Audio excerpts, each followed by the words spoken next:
There is a procedure that's called knock roofing.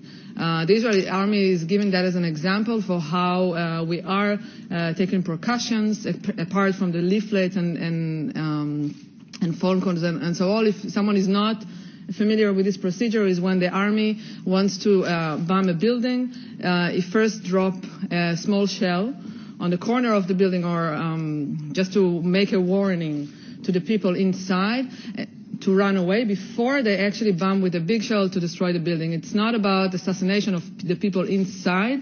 It's just about destroying the buildings. This is important to make clear. And we have testimonies, and actually the army is using this procedure to show how much we do care about not hurting civilians and so on. But then we talk to people, different people that describe this procedure from the inside. So one person, for example, is telling us that we ask him, so how much do you wait? How much time do you wait between the first small shell is dropped to the second one? And he said that there's not really procedure about that. Sometimes it can be 1 minute. And we asked him if it happens in his experience. He said yes. Because just to refer to something we said, we do not publish things that we just heard from someone. We don't have hearsay. We cross-check, we verify. In 10, 11 years of working, none of the testimonies of breaking the silence was proven to be false, and believe us that people try to do that.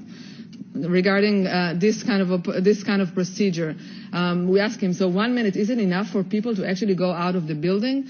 And his answer was the following: it's enough for those two young men at the second floor that are 30 and they are in good shape. It's not enough for the old woman in the fourth floor that has to go down. We asked someone else about this procedure, serving in a different position than him.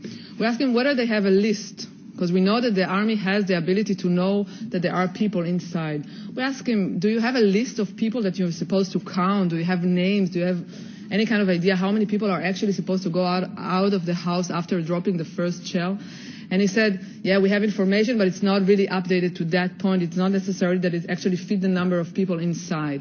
So we asked him, so how do you know when to drop the first shell? And he said, no, there's not really protocols about that. So we asked him whether you have people inside and you know, are they not going out?